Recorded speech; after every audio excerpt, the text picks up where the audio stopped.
बिस्मिल्लाहिर्रहमानिर्रहीम। तमाम पार्टिसिपेंट्स को खुशामदीद। ये एक शॉर्ट सा सेशन था जिसके लिए हमने कहा भी था, लेकिन फिर भी लोग जो हैं वो शायद कम है, तो कहा तो ये कि जाता था कि कोई 50+ लोग हैं जिनको इनविटेशन दिया गया। तो चलें जी, अल्लाह ताला खैर करे, हम स्टार्ट करते हैं। सब लोगों को अगर मेरी आवाज़ आ रही है तो चैट बॉक्स में यस लिखते हैं। चैट बॉक्स जो होता है वो मोबाइल फ़ोन पे जब आप ये जहाँ पे how to attempt the paper लिखा हुआ है, इसको आप टच करेंगे तो ऊपर केमिस्ट्री 7 कंबाइंड क्लास, उसके नीचे कैंडिडेट्स की स्ट्रेंथ होगी और राइट साइड पे चैट बॉक्स है, यानी वो जिस तरह SMS का साइन होता है, तो उसमें आप यस लिखते हैं। और जो लोग सुन रहे हैं चलें जी, यस आना स्टार्ट हो गया, इसका मतलब ये है कि हम बात स्टार्ट कर सकते हैं। तो सबसे पहले तो अल्लाह ताला से दुआ है कि आप लोगों का पेपर और उसके अगले जो प्रोसेस हैं वो तमाम तरह आपकी फेवर में रहें। हमने जो सीखा है या हमारे असातिज़ा ने जो बताया है वो ये है कि आप मेहनत करते हैं, इसमें कोई शक नहीं कि मेहनत हमेशा रंग लाती है, लेकिन जिस चीज़ पे आपने मेहनत की है पेपर में वही पूछा जाए, ये अल्लाह ताला की रहमत होती है। इसी को हम बाद में लक कह देते हैं, इसी को पता नहीं क्या-क्या कह देते हैं। लेकिन बाज़ औक़ात ऐसे होता है कि बंदे ने बहुत कुछ बड़े अच्छे तरीके से किया हुआ होता है, लेकिन पेपर में कुछ और आता है।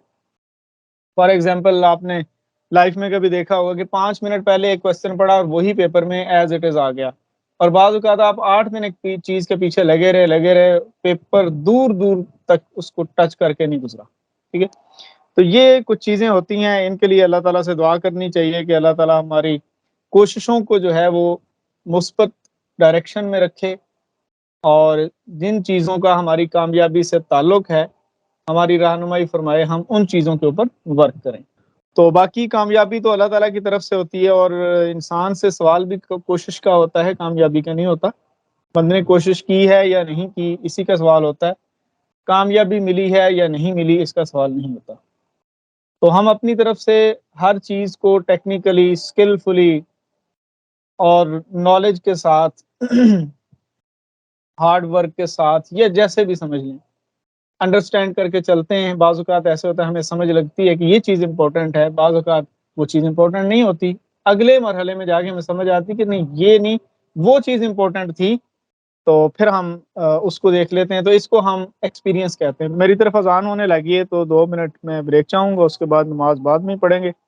अब ये लोगों का वेट करते-करते ये टाइम हो गया, अदरवाइज़ तो स्टार्ट तो पहले से हम करना चाह रहे थे। जी, वेलकम बैक। हम बात कर रहे थे कि हमने तैयारी की, आप लोगों ने चीज़ों को, ज़ाहिर है कुछ लोग तो पिछले साल से लगे हुए हैं, ये सेकंड टाइम सीटें आई हैं, तो आपने अल्लाह ताला खैर करे तैयारी की है, और अल्लाह ताला खैर फरमाए कि इस तैयारी में से अल्लाह ताला आपकी रहनुमाई फरमाए, आपका पेपर अच्छा हो जाए और अगले मराहल जो हैं वो अच्छे-अच्छे तय हो जाएँ। इस दुआ के साथ हम इस आज के सेशन का आगाज़ करते हैं कि अल्लाह ताला आप सबको कामयाब फरमाए। अच्छा जी, हमने बात तो करनी है कि how to attempt the paper. अब आप हैरान होंगे कि मैं तो बहुत पीछे से आपको जो है वो स्टार्ट करवाने लगा हूँ। कोई भी कंपटीशन का एग्ज़ाम हो, डिग्री का एग्ज़ाम हो, एग्ज़ाम का ताल्लुक सिर्फ़ नॉलेज से नहीं होता। ये गेम ऑफ माइंड है, गेम ऑफ स्किल्स है, गेम ऑफ टेक्निक्स है, गेम ऑफ टाइम मैनेजमेंट है, गेम ऑफ प्रेशर मैनेजमेंट है। बाज़ औक़ात ऐसे होता है कि आप कुछ क्वेश्चंस कर रहे होते हैं, एक क्वेश्चन इंतहाई सादा आपको नज़र आ रहा होता है, लेकिन आप उसमें फँसते नहीं कि अगर मैं ये करने लग गया तो ये 3 छूट जाएँगे। This is called paper attempting skills. तो अभी हम स्टार्ट करेंगे, और हमारी स्किल्स को प्रेशराइज़ कौन-सी चीज़ें करती हैं, हम उनको पहले रिमूव करेंगे। तो लिहाज़ा बहुत पहले से हम स्टार्ट लेने जा रहे हैं, बिफोर द डिपार्चर। अब घर से निकलने से पहले आपने क्या करना है? आपने पेपर पे जाना है ना, आपकी सवारी में जो कोफत हुई उसका भी पेपर पे असर पड़ता है। आपका रास्ते में किसी से झगड़ा हो गया, उसका भी पेपर पे असर पड़ता है। आपकी स्लिप घर रह गई, उसका भी पेपर पे असर पड़ता है। पानी की बोतल नहीं ली, उसका भी पेपर पे असर पड़ना है। तो हम इस चीज़ को ज़रा गौर से देखते हैं कि जी, कीप योर बैग रेडी। अब इस बैग का ताल्लुक मेल बैग से हो सकता है, आप अपने अमाउंट पूरी रखें, ट्रैवलिंग जो चार्जेज़ हैं वो पूरे रखें। फीमेल के पास भी, यानी मोबाइल फ़ोन भी आपने रखना है, तो आप अपने ज़रूरी अशिया जिस किस्म के बैग में रखते हैं, वो प्लास्टिक का हो या कोई भी बैग हो, उसमें आप उन चीज़ों को रेडी रखें, ठीक है? एवरेज ब्रेकफ़ास्ट लाज़मी करें। ये नहीं कि आज ही सारी ज़िंदगी का खा लेना है, पता नहीं पेपर के बाद क्या होना है, बचना कि नहीं बचना। या फिर ऐसा है कि जी पेपर है तो आज क्या खाना है, छोड़ दें। आप एवरेज ब्रेकफ़ास्ट करके जाएँ, ये ज़रूरी है, बल्कि बहुत ज़रूरी है।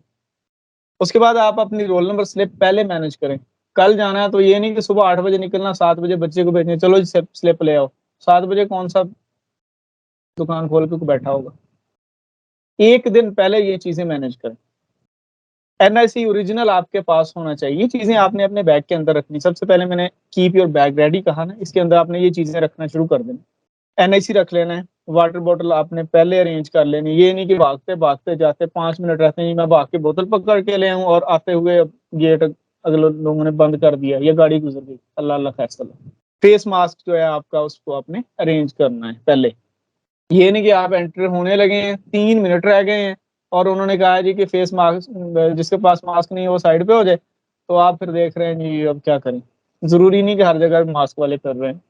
कभी ऐसे भी होता है कि किसी गवर्नमेंट कॉलेज में आपका सेंटर बना हुआ, पता ही नहीं उधर किसी को कि पेपर हो रहा है, तो चीज़ें नहीं भी होती वहाँ पे, ठीक है? अच्छा, उसके बाद वैक्सीनेशन सर्टिफिकेट या कार्ड आपने अपने ओरिजिनल एनआईसी के साथ रखना है। उसके बाद good ball pain in blue और ब्लैक, अच्छी बॉल पेन रखनी। ये नहीं कि 3 रुपए वाली उस दिन ढूँढते फिरें, खैर है, कौन-सा ज़्यादा लिखना है। ज़्यादा लिखने की बात नहीं होती, आप जैसे ईज़ी हो, ज़ाहिर है अभी लाइट ऑफ हो सकती है वहाँ पे, बल्कि आजकल तो हो रही है, तो ये स्वेटिंग गर्मी हो सकती है, तो आप अच्छी बॉल पेन यानी वो जिसके ऊपर ये रबर वगैरह होती है उसकी। मार्कर भी मैंने लिख दिया है। मार्कर का ताल्लुक पेपर का वो जो सर्कल होता है ना वो फिल करने से है। ये मैं अभी आपको बताऊँगा कि आपने जब पेपर स्टार्ट करना है तो तब आपने पेंसिल यूज़ करनी है, ठीक है? आपने रोल नंबर भी लिखना है। बबल फिल करते वक़्त आप मार्कर यूज़ कर सकते हैं, उससे टाइम बचता है। अदरवाइज़ जब आपने वो एनआईसी नंबर या रोल नंबर या पेपर कोड आपने लिखना है तो वो आप पेंसिल से लिख सकते हैं। वो आप तो पेंसिल से लिख सकते हैं। वो मॉक टेस्ट आपने लिया है? आप ग्रुप में बेटा मैसेज करें, मुझे नहीं पता किस मॉक टेस्ट की आप बात कर रहे हैं। अच्छा, कौन-सी बात कर रहा था? कि आपने जब सर्कल फिल करने हैं, बबल फिल करने हैं तो आपने मार्कर यूज़ करनी है। अगर आपने कोई स्पेलिंग लिखना है कहीं पे तो आपने पेंसिल यूज़ करनी है, ठीक है?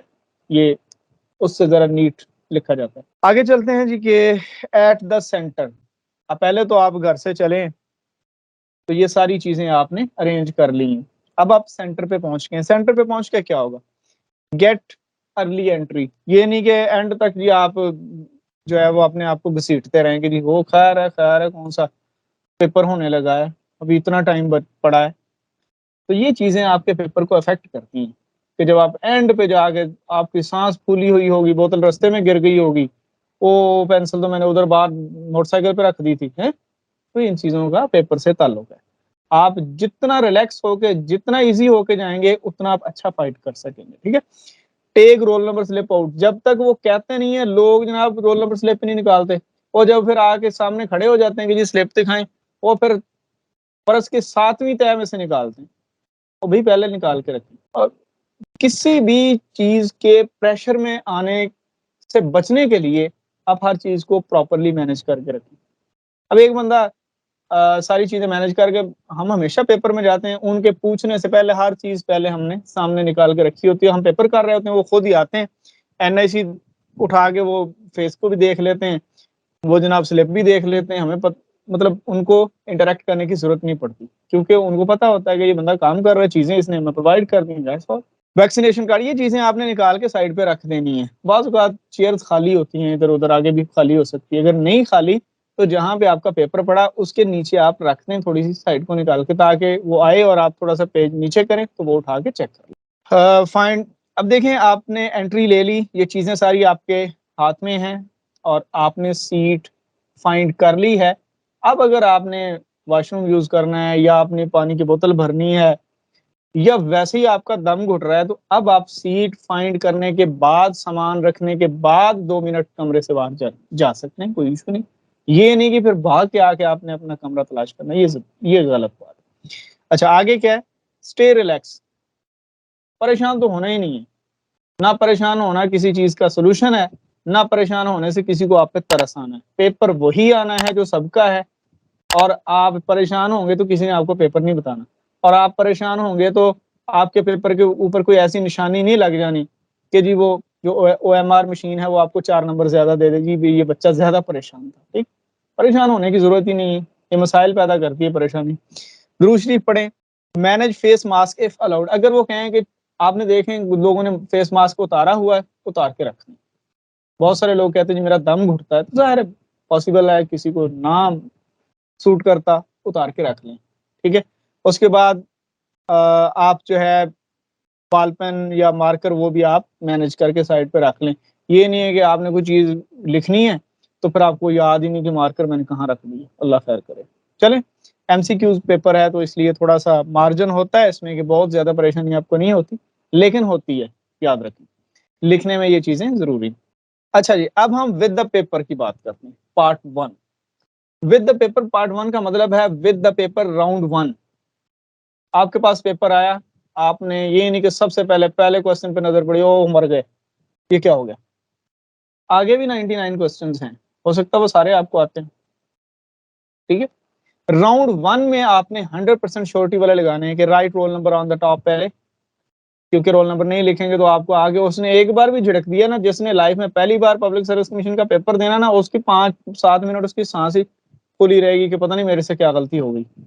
अपनी चीजें पहले मैनेज करके रखें, किसी को आपको कहने की जरूरत ही नहीं पड़े। ठीक है, start reading the paper and pin point 100% round 1 answer, जो आपको 100% आते हैं उनको आपने पिन पॉइंट कैसे करना, वहां पे निशान लगाने की तो इजाजत नहीं। आपके पास ना बॉल पेन होती है, आपने जहाँ पे ABC लिखा होता है ना, उसके ऊपर बारीक सा डॉट लगा देना है, जो ऊपर खड़े बंदे को नजर नहीं आता लेकिन आपको नजर आता है। वो डॉट आप लगाते जाए क्वेश्चन पेपर के ऊपर, और आंसर शीट को सिर्फ फिल कर लें, रोल नंबर लिख लें, पेपर कोड लिख लें, और वहां पे अभी कुछ ना लिखें। बाज़ औक़ात आप किसी को C कहते हैं और 15 मिनट के बाद आपके माइंड में नहीं नहीं नहीं नहीं वो जो मैंने लगाया था वो C नहीं, वो D है।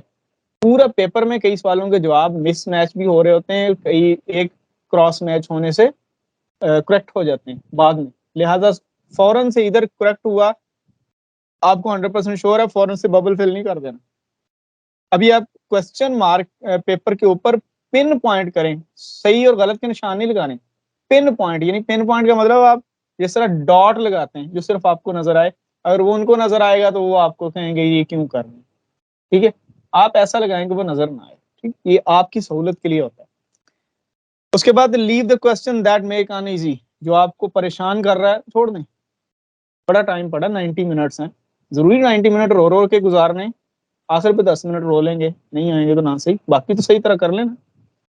अच्छा, complete circle after getting 100% in round 1। आपके पहले राउंड में अगर आपने पिन पॉइंट कर लिए 60 क्वेश्चन, 65, 62 या 50 या जितने भी, आप पेपर साइड पे रखें, आंसर शीट खोलें। अब आपने एक एक क्वेश्चन को देखते जाना है और एक लम्हे के लिए दिमाग दौड़ाकर उस बबल को फिल करना है। ये नहीं कि आप तीसरे की जगह पे चौथे का बबल फिल कर रहे हैं, चौथे की जगह पे 5वें का कर रहे हैं। आपने उधर भी क्वेश्चन नंबर देखना है, इधर भी देखना है। हमेशा लोगों से ये गलती होती है। और फिर एक और बड़ी बात होती है कि अगर उसने पूछ लिया कि पंजाब पाकिस्तान के जो है ना प्रोविंसेस कितने, तो 3, 4, 5, ठीक है, तो वो 3, 4, 5 की बजाय लिखने में ना वो ABC की जगह पे D लिख देता है, यानी ये मैच होता है। बाज़ औक़ात होता है तीसरे का जवाब B लगाना है, वो चौथे का जवाब B लगा देता है। ठीक है, और बाज़ औक़ात होता है कि A is equal to B, B is equal to this, तो A इज इक्वल टू क्या, तो बंदा कहता है B, और लेकिन B जवाब C में होता है, बंदा जवाब ही B लगा के आ जाता है। ये बड़ी कंफ्यूज करती हैं ये चीजें, क्योंकि बंदे के ऊपर प्रेशर होता है। ये मैंने जो बातें दो की है ना, ये प्रैक्टिकली बहुत बड़ी बातें हैं, आपको समझ आ जाएगी कि आपने जवाब और जवाब के ऑप्शन, बाज़ औक़ात ABC ही जवाब होते हैं और ABC ही ऑप्शंस होते हैं। Option number 1 A, option number 1 B, option number 2 B और ऑप्शन नंबर 3 C। और जवाब में भी मैथ का क्वेश्चन आ गया, A is equal to P, B is equal to C वगैरह वगैरह, तो वहां भी ABC बंदे को कंफ्यूज कर, क्योंकि प्रेशर होता है, टाइम भी थोड़ा होता है, तो ये इससे बचना। मुझे सुन रहे हैं तो मुझे यस लिख दें, कहीं मैं अकेला ही तो नहीं बोल रहा, माइक तो ऑन है मेरा।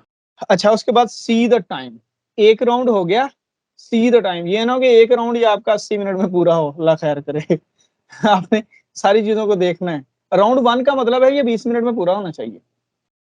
राउंड 1 का मतलब है ये वो क्वेश्चन जो आपको 100% श्योर है, 10 मिनट में 12 मिनट में आप ट्रेस आउट कर लें, 8 मिनट में वेरीफाई करके उनको सर्कल कर लें, ठीक है। इनको 20 मिनट से ज्यादा टाइम लगना नहीं चाहिए। सेकंड राउंड सबसे ज्यादा टाइम लेता है, थर्ड राउंड भी थोड़ा टाइम लेगा।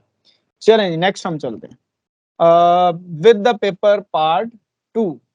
अब ये वाला पार्ट है मेहनत वाला। पहला है नॉलेज वाला, दूसरा है जनाब मेहनत वाला। इसमें आपकी स्किल्स यूज होनी है, इसके अंदर आपका जनाब प्रेशर मैनेजमेंट और फिर आपके अंदाजे कि ये रेशो प्रोपोर्शन ये परसेंटेज ये कैसे निकलेगा। फार्मूला लगाने के बगैर बाजू का जवाब जल्दी निकल आता है, पता है आपको। बहुत सारी चीजें ऐसी होती हैं, फार्मूला लगाने के बगैर जवाब जल्दी निकल आता है। फार्मूला लगाने से 3 से 4 मिनट अगर टाइम लगता है। अब ये एक क्वेश्चन आता था कि 42 जो है वो कितने परसेंट है किसका, यानी इस तरह के हिसाब। तो 10% जो प्रॉफिट है 525 पे वो कितना होगा, तो 525 को डायरेक्ट 10 से मल्टीप्लाई करके देख लेना होता है। ये नहीं, इस तरह की चीजें बजाय इसके वो फार्मूला लगाएं। तो सीधी सीधी चीजें वो सीधे सीधे अंदाज से हो जाती हैं, टाइम बच जाता है। चलें जी, एलिमिनेशन। अब ये सेकंड जो है राउंड स्टार्ट होने लगा। इसमें ये होना है कि जो जो आपको नहीं आते थे, जो क्वेश्चन आपको नहीं आते थे, उनके आंसर्स जज करने कि जी। एक बंदा कहता है कि अब आप केमिस्ट्री के लोग हैं, मैं अंदाजा लगाऊंगा कि जी फलां एसिड जो है वो ये जो इसके अंदर होता है, च्यूटी नहीं होती, फार्मिक एसिड होता है इसके अंदर शायद, ऐसे। तो कोई कहते formic acid is found in, नीचे ना 4 चीजें लिखी हुई हैं। एक बंदा उसको ब्लर है, वो कहता है कि जी सिट्रस फ्रूट में तो नहीं हो सकता, पक्की बात है। अच्छा, दूसरा वो कहते हैं माल, दूसरा जो इसके अंदर है लैक्टिक एसिड, उसने कहा नहीं नहीं नहीं, लैक्टिक एसिड तो होता है उसमें मिल्क के अंदर। अब इन दो को आप एलिमिनेट कर दें, इन दो के ऊपर एक पहले आप डॉट लगाते थे ना, अब इनके ऊपर बहुत छोटी सी लाइन, कोई 1 सेंटीमीटर का भी कोई 10वां हिस्सा जिसको आप देख सके, वो लगा देंगे, ये क्रॉस है। बाकी दोनों में से आप देख लेंगे बाद में, या उसी वक्त भी देख सकते हैं। कोशिश करें कि एलिमिनेशन प्रोसेस जल्दी आप कंप्लीट करें। इस तरह आपने फिर वाइज गैसिंग होती है। अब वो जो 2 बच गए हैं उनमें से वाइज गैसिंग, ब्लाइंड गैसिंग तो खैर always kill the person. Blind guessing तो वो जो सबका ए लगा दें सबका बी लगा दें, वो तो कभी कभी बंदा बड़ा अच्छा निकल जाता है और कभी कभी ऐसा फंसता है कि ये ना होता तो मेरा पास हो जाता है, ऐसी सूरत हाल होती है। कोशिश करें वाइज गैसिंग तक रहें। उसके बाद पर्सपेक्टिव्स भी होते हैं। पर्सपेक्टिव्स क्या मतलब कि बंदे को समझ आ जाती है कि ये वाला क्वेश्चन फलां तनाजुर में पूछा गया है, फलां बैकग्राउंड में पूछा गया है, इसका जवाब ये तो हो ही नहीं सकता। ये प्रैक्टिकल के फलां स्टेप से इसका ताल्लुक है, और फलां वाला पहला और तीसरा तो इसका हो ही नहीं सकता क्योंकि उसका तो प्रैक्टिकल से ताल्लुक ही कोई नहीं। इस तरह आपने पर्सपेक्टिव्स भी सेट करने। इसके बाद हम पेपर का क्वेश्चन कैसे बनता है उसके ऊपर भी थोड़ी सी बात करेंगे। टाइम तो खैर अभी भी काफी हो गया, चले खैर। उसके बाद अपने वर्क बेस्ड करने के जो आपने जिसको आप रफ वर्क वाले कहते हैं, कि वो रफ वर्क जिनका जरूरी था कोई न्यूमेरिकल वगैरह, वो आपने एंड पे करने हैं। लेकिन इतना याद है, ये नहीं कि आपने 6 न्यूमेरिकल छोड़ दिए और एंड पे 2 मिनट बचे। वो 6 न्यूमेरिकल में से 4-5 तो आपने कर ही लेने, इसलिए उनके लिए टाइम जरूर बचाएं। चलें जी, यस लिखें, फिर अगली स्लाइड पे चलते हैं। शाबाश, अब मैं थोड़ी सी स्पीड बढ़ाता हूँ क्योंकि आप सुन सुन के तो थक जाएंगे। विद द पेपर पार्ट 3, लो जी, अब हमने आखिरी राउंड लगाना है और उसके बाद हमारी पेपर से जान छूट जानी। अब अगर तो आपके पास 100 सीटें और आपके 100% श्योर हैं, तो 8-10 अंदाजे वाले लगा लिए, उठ के आ जाए। और अगर आपके पास 80 सीट्स हैं और 65 आपने लगा दिए श्योर, 8-10 अंदाजे वाले लगा दिए, तो फिर भी उठ के आ जाए। इसी तरह ये नीचे भी लिखे हुए हैं। और अगर जनाब के पास सीटें भी 40-50 हैं और आपके सही भी 30-35 हैं, खुदा ना करे, अल्लाह ताला माफ करे, तो फिर आप फिर 100 ही लगा के आए जी, क्योंकि किसी तरफ तो रास्ता निकले, एक तरफ तो नहीं निकल रहा। ठीक है, तो ये कोशिश करनी है कि आपके सही वाले गलत होने का चांस ना रहे। अगर हैं ही थोड़े तो फिर बाकी भी लगाएं। 65 में से अगर 30 क्या 20 भी और आ गए तो आप पास हो सकते हैं। 35 अगर आपके करेक्ट हैं और अगर 65 करेक्ट हैं तो फिर 35 की वजह से बेड़ा गर्क करने की जरूरत नहीं है जी। नेक्स्ट चले जी फिर। अब आगे क्वेश्चन को का कैसा स्ट्रक्चर होता है और किस किस्म के क्वेश्चन को कैसे समझना है, उसके ऊपर कुछ 10 मिनट में लूंगा आपके। उसके बाद फिर इंशाल्लाह आपको जो है वो फ्री कर देंगे। अच्छा, anatomy of multiple choice question. अब मल्टीपल चॉइस क्वेश्चन की बात कर रहे हैं तो इसको कहते हैं आईडीएस। ये एनाटॉमी है, इसमें डिस्ट्रैक्टर भी होते हैं। ये 4 ऑप्शंस हैं। डिस्ट्रैक्टर कहते हैं जो बंदे को डिस्ट्रैक्ट करते हैं, डिट्रैक्ट करते हैं। और करेक्ट ऊपर लिखा था ना, इंस्ट्रक्शनल सिस्टम्स डिजाइन, ऐसा जवाब जो बिल्कुल उसी सिस्टम में फिट बैठता है जो एक्चुअल में क्वेश्चन की स्टेटमेंट है। ठीक है, ये इंस्ट्रक्शनल सिस्टम्स डिजाइन इसको कहते हैं। ये क्वेश्चन की एनाटॉमी है। एनाटॉमी समझते हैं। अब SBE ये क्या होता है? आप हमारे पास आप सभी लोग पढ़ते रहे हैं, हमने SBE के ऊपर बड़ा काम भी किया है कि अगर एक क्वेश्चन है तो mean that it is not a question और single question, it is a topic और a detail topic from where हम बहुत सारे क्वेश्चंस बना सकते हैं। This is a creative work. तो SBE होता क्या है, ये आज थोड़ा सा मजीद हम इसको सीख लेते हैं क्योंकि पेपर सॉल्व करने के लिए ये बहुत जरूरी है। तो ये करता क्या है, सबसे पहले तो हम देखते हैं कि what is a technique. SP is a technique that explains, जो एक्सप्लेन क्या करती, strategy and psychology of the examiner. Allah अकबर। ये कैसे बताती है कि एग्जामिनर ने क्वेश्चन असल में जो सेट किया है वो क्या है। बाज़ का तो क्वेश्चन छोटा लग रहा होता है, क्वेश्चन कोई और होता है। पिछले दिनों एक पेपर था, उसने कहा कि जी आप सभी लोग इसका जवाब देंगे कि 10 बंदे, बेशक लिख लें, 10 बंदे 10 दिनों में 10 टेबल बनाते हैं। 5 बंदे कितने दिनों में 5 टेबल बनाएंगे? कोई जवाब दे सकता है? देखा ना, 5 कह दिया। ऐसे ही आपने गलत करके आना है। और बाकी लोग ये ना सोचें, हो सकता है 5 ठीक हो, मैंने ऐसे ही उनको डरा दिया है। बाकी भी जवाब दें। 10 बंदे 10 दिनों में 10 टेबल बनाते हैं। 5 बंदे कितने दिनों में 5 टेबल बनाएंगे, यही पूछा है। तो किसी बच्चे ने कह दी 5 दिन में। अब देखिए कितना मजे का क्वेश्चन होगा। 10, अच्छा 10 जवाब आ गया। अब अगला जवाब आपका 20 आ जाना है। बाकी भी जवाब दें। अच्छा चलें इसको देख लेते हैं। अब ये बड़ा टेक्निकल क्वेश्चन, बड़ा बल्कि मजे का है। किसी ने कहा जी 2। अच्छा देखें ना, 10 बंदे 10 दिनों में 10 टेबल बनाते हैं, इसका मतलब एक बंदा एक टेबल बनाता है। ऐसे ही 10 बंदे हैं, किसी ने एक भी कह दिया। 10 बंदे हैं, 10 टेबल बनाने हैं, कितने दिनों में बने?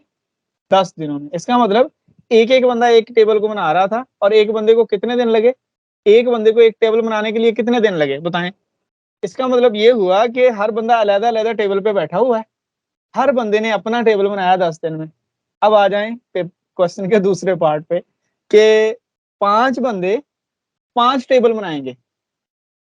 5 बंदे 5 टेबल बनाएंगे कितने दिनों में? 10 दिनों में बनेंगे क्योंकि एक बंदा एक टेबल पे बैठा हुआ है। तो ये फर्स्ट अटेम्प्ट में मैंने इसका जवाब 5 लगाया, लेकिन बाद में जब एंड पे लगाना था सेकंड राउंड में, तो क्योंकि मुझे मैथमेटिकल क्वेश्चन जितने भी हैं इनको मैं 100% श्योर नहीं करता, क्योंकि इसमें जो फर्स्ट साइट है समटाइम गलत होता है और उसने भी इतना सादा क्वेश्चन नहीं दिया होता है। ये देखें, एक आएगा कि have big look small. Question बड़ा होता है, लग छोटा रहा होता है। तो ये वही सेंस थी कि लग देखने में। अच्छा, एक बंदे की सैलरी 10% बढ़ गई और फिर 10% कम हो गई। अगर 100 रुपया सैलरी थी तो अब कितनी है? 100 रुपया सैलरी थी, 10% बढ़ गई, फिर 10% कम हो गई। 100। देखा ना, गलत बता दिया। अब बाकी भी बताएं, शाबाश, 100 बताएं। 100 रुपया थी, 10% बढ़ गई, फिर 10% कम हो गई, है ना? तो किसी बच्चे ने कहा जी 100 रुपया। अल्लाह के बंदो, 100 रुपए का 10% होता है 10, 110 हो गई।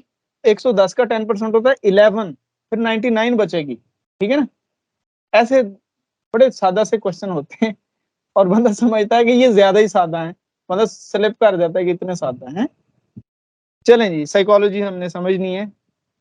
अच्छा, adaptability and possibility of a specific question and it's related content for being selected.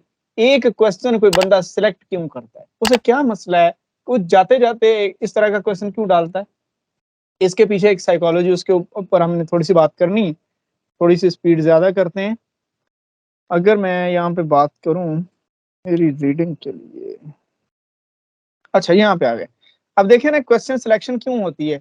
Number one, question आपने ना एक लेंस लगाना हर क्वेश्चन के ऊपर। जो आपको क्वेश्चन आता है ना नॉलेज बेस्ड है तो ठीक है।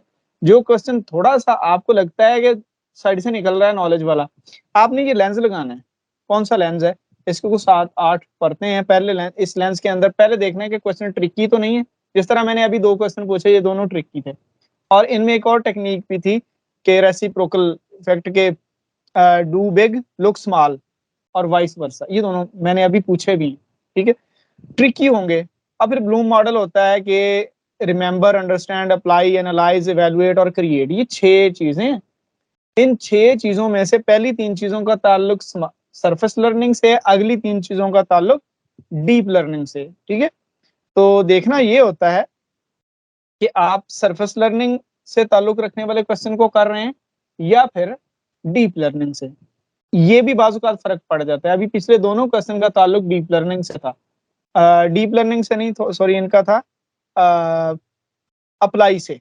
अप्लाई से था, हम कोई चीज को अप्लाई कर रहे हैं, लेकिन हम उसको समझ रहे थे कि ये अंडरस्टैंडिंग से इसका ताल्लुक, ये नहीं, ये थोड़ा थोड़ा इतना इतना भी फर्क होता है। रिमेंबर तो टोटली नॉलेज है ना, रिमेंबर को तो किसी के साथ क्रॉस मैच होता ही नहीं। रेसिप्रोकल फैक्ट्स ये वाले हो गए। ये यानी कि लग रहा होता है कि चीज स्मॉल है, लेकिन वो जो है ना काफी कंफ्यूजिंग हो सकती है। यानी बंदे को जो है वो परेशान करने वाली होती, लगे ऐसे रहा तो कि इसमें बंदा फंस नहीं सकता, और उसी में फंसता, बाकी सारे क्वेश्चन में निकल जाता है। डिस्पर्स्ड क्या होता है, चलते चलते ऐसे ही कोई क्वेश्चन उठा के एग्जामिनर देता है, चल ये भी पूछ लेते हैं। फिर एक्सेप्शंस, आप जब भी रूल के बेस्ड कोई क्वेश्चन करेंगे तो तकरीबन उसकी एक्सेप्शन आती है। रूल से जो चीज सेपरेट होती है, रूल से जो एक्सेप्ट चीज होती है, वो होती है मोस्टली। उसके बाद एक्सपीरियंस बेस्ड, एक बंदे का एक्सपीरियंस होता है कि जी चौथा चैप्टर लोग अक्सर छोड़ देते हैं, तो चलो मैं चौथे से क्वेश्चन डाल के देख लेता हूँ। ट्रेंड बेस्ड, फॉर एग्जांपल के आप केमिस्ट्री में है तो एनवायरनमेंट पे आजकल काम हो रहा है या एनवायरनमेंट के प्रॉब्लम्स हैं, तो एनवायरनमेंट से मुतल का कोई ना कोई आ सकता है ऐसा क्वेश्चन जो आपके सिलेबस से नहीं होगा, लेकिन केमिस्ट्री के एनवायरमेंटल सेक्शन से हो सकता है। एकेडेमिया का मतलब यह है कि लोगों को पता होता है कि यूनिवर्सिटीज में कौन कौन सी चीजें पढ़ाई जाती हैं, क्योंकि ये पेपर बनाने वाले को नहीं पता कि आपने किस यूनिवर्सिटी से डिग्री ली है, तो उसने एक ओवरऑल पर्सपेक्टिव में बनाना। फिर एग्जामिनेशन फॉर्म बेस्ड, तो जाहिर है जिस किस्म का एग्जाम होता है उसी किस्म का कोशिश की जाती है कि क्वेश्चन ऐड किया जाए। डिस्ट्रैक्टर पॉलिसी भी यही होती है। ये देखें, डिस्ट्रैक्टर पॉलिसी को भी आपने देखना है कि आप क्या एक ऑप्शन दुरुस्त है, बाकी गलत क्यों है। ब्लूम टेक्सोनॉमी को देख लेना है आपने, वो अभी आप इतना डीपली तो उसको नहीं समझ सकते। बहरहाल इतना सोच लेना है कि इस चीज का ताल्लुक सरफेस लर्निंग से है या डीप लर्निंग से, दोनों पहली वो चीजें। फिर रेसिप्रोकल फैक्ट की छोटी सी चीज नजर आने वाली बड़ा क्वेश्चन तो नहीं लेके बैठी हुई, या बड़ी सारी चीज नजर आने वाली के अंदर छोटा सा क्वेश्चन है, इसको भी आपने गौर से देख लेना है। फिर सिली होता है, ऐसा भी कोई ऑप्शन होता है जिसका खातर खा कोई लेना देना ही नहीं है, उसको हम सिली कहते हैं, जिसका बिल्कुल लेना देना नहीं। ठीक है, फिर डिफरेंट होता है, ये भी थोड़ा सा डिफरेंट, लेकिन इंस्ट्रक्शनल को वही होता है कि ये इंस्ट्रक्शनल सिस्टम डिजाइन का मतलब वही चीज है कि जो क्वेश्चन है उसके सिस्टम से रिलेटेड कोई आंसर डाला जाता है। इरेशनल, एक रेशनल होता है, एक रेशनल हो गया।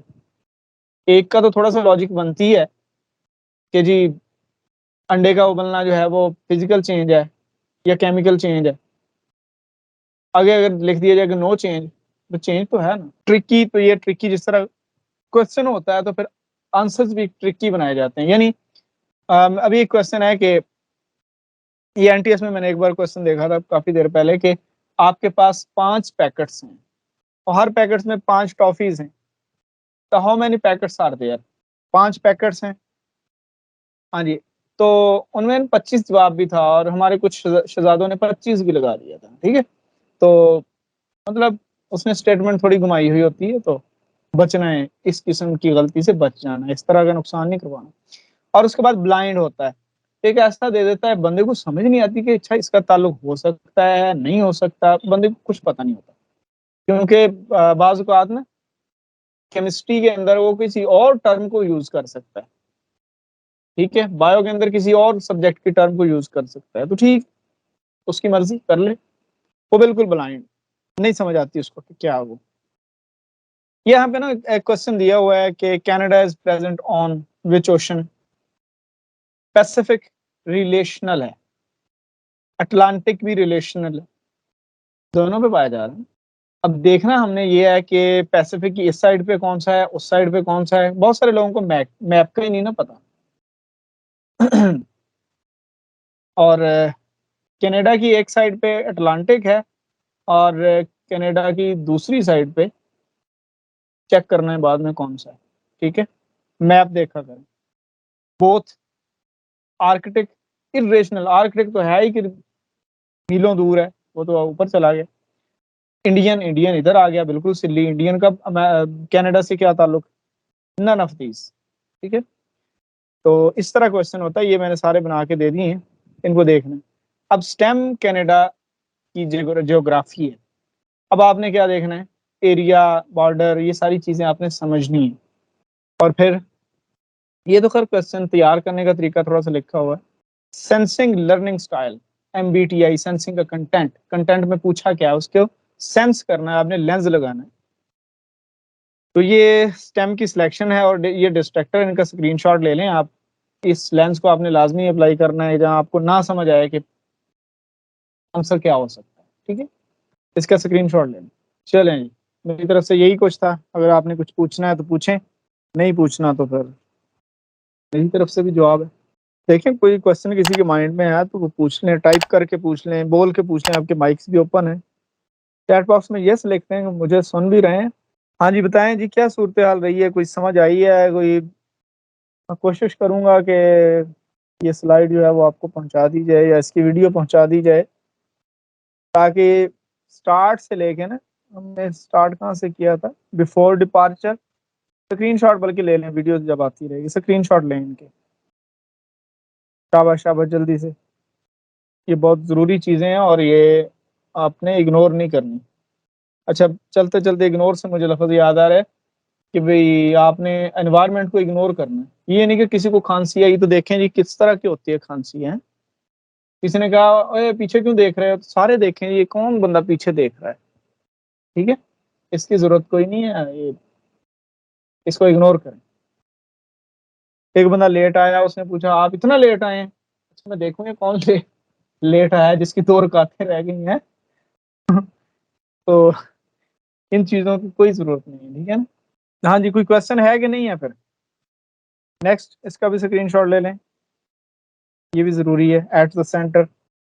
और विद द पेपर वगैरह तो आपने काफ़ी चीज़ें समझ ही ली हैं, विद द पेपर का भी ले लें screenshot, with the paper part 2, इसका भी screenshot, with the paper part 3, इसका भी स्क्रीनशॉट। ये मैं वैसे आपके पेपर के अंदाजे से कह रहा हूँ कि इतनी सीटें और इस तरह का, मुख्तलिफ सीटों के लिए मुख्तलिफ हो सकता है। चलें जी, स्क्रीनशॉट मैंने जो ज़रूरी थे वो मैंने आपको करवा दी हैं। तो जी कोई क्वेश्चन हो तो बताइए, नहीं तो फिर हाँ जी टाइप कर दें जी, अगर कोई क्वेश्चन नहीं तो लिख दें जी नो क्वेश्चन, लिहाजा फिर हम इसको, चलें जी ठीक है जी, आपने स्क्रीनशॉट ले लिए, कोशिश करनी है इन सारी चीज़ों को जो है वो अप्लाई करें और एक एक चीज़ को मार्क करके समझें कि आपने कौन सी चीज़ों को किस तरह से रेडी करना है। बहुत सारे लोगों ने पहले पेपर दिए हुए हैं। हाँ जी, रफ वर्क के लिए जगह तो होगी लेकिन टाइम कम ही होना है आपके पास। कोशिश यही करनी है कि एंड पे जो अब कुछ 4-5 सेंटीमीटर जगह बची हुई है उसके ऊपर ही अपना ट्राई करें। रोल नंबर स्लिप पे कोई चीज़ नहीं लिखनी, बल्कि उन्होंने पहले ही ले लेनी आपसे, ना लें तो फिर भी उसके ऊपर कुछ नहीं लिखना। कुछ भी ऐसा नहीं करना कि आपको कोई परेशानी हो और बजाय इसके कि आप 1-2 नंबर का दा लगा रहे हो आपका पेपर ही पकड़ा जाए, इस तरह का कोई रिस्क नहीं लेना, ठीक है। बाज़ औक़ात बच्चे होते हैं वो तो फिर रेजिस्ट भी नहीं कर सकते, सॉरी भी नहीं कर सकते, तो फिर चुप करके बाहर आ जाते हैं। ठीक है जी, फिर अगर समझ आ गई ये चीज़ों की तो अपना ख्याल रखें और अच्छे-अच्छे नंबर लेके आएँ। हमें भी पता चले कि क्या करके आए आप हैं। ठीक है जी, कोई क्वेश्चन हो तो टाइप कर लें और जिन लोगों का कोई क्वेश्चन नहीं है वो लीव कर सकते हैं। अल्लाह ताला आपको कामयाब करे जी, अल्लाह ताला आपका हामी नासिर हो। बहुत शुक्रिया। अल्लाह हाफ़िज़।